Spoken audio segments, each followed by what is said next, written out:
Welcome back, everyone. I feel like we should play some Nelly's Hot in Here music or something because the Sassy Chef Heather Larrikin is back, everyone. Welcome. You're smoking. The burgers are smoking. A lot of things are smoking. Okay, so many people, Heather, they wish they could cook gourmet, but they still want to eat healthy. So you're going to show us how to do both? Absolutely. Today. So where do we begin? Okay, so we're going to start with a roasted butternut squash soup, which everybody loves. It's very popular. It's the season, and it's delicious, and it's clean.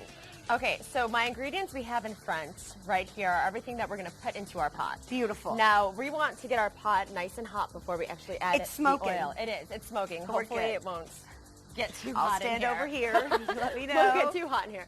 So I'm going to add a little bit of coconut oil, and the reason why we want our pan hot before we add our oil is because it creates a non-stick surface. I didn't know that. See, I put the oil in and then turn the burgers on. And then you're constantly like trying to get the stuff off the bottom of the pan. So let it get hot. Let it get hot. And why the coconut oil? I know you are big on the coconut oil. It has a high heat tolerance, so that's why I like using it. I pretty much done without anything besides coconut oil. I know, it's all you use. It's all I use. I use olive oil. I use olive oil for salad dressings.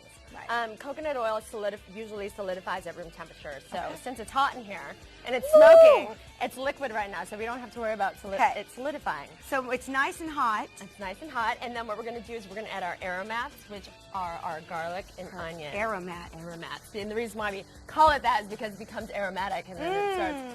Yeah, and then you can smell it. Got it. For every soup base, and this also includes sauce, is I want to add my mirepoix, which is a culinary term. That sounded like a foreign language. It is. It's French. Oh, it sounded French to me. Foreign. Oui, oui. And that includes onion, garlic, ginger, and I'm sorry, not ginger. I actually will put ginger in this soup just because. That makes it sassy, I suppose. It makes it sassy. Yes. But mirepoix traditionally is onion, garlic, celery, and carrot, and that is the base flavor of any soup, sauce. That's a lesson. That's interesting. Exactly. Okay, I didn't know that was a base there. So you're going, it's sizzling, so it's then cooking. We're gonna add this, and then we're gonna let this start creating delicious flavors in the room, right?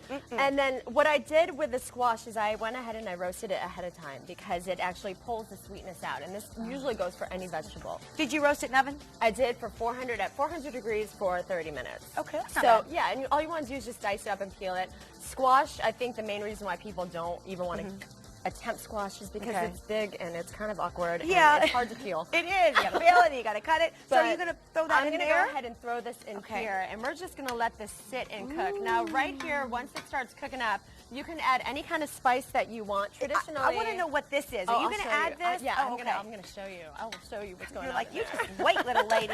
There's more. There is more coming. Okay, we're about out of time, but I wanted to give you time to finish stirring and cooking. And what are you going to throw in there next? So then we're going to go ahead and let this sit. This is the chicken stock. You can use vegetarian broth. And what I did here is I made beet chips. So I took a mandolin and I sliced a bunch of chips of beet on the mandolin, and it came out, roasted in the oven for 15 minutes. Now you want to be very careful with how long you roast them because you don't want them to turn brown. Okay, you want so to maintain the color. The magic of television. Here is your final product, ladies and gentlemen.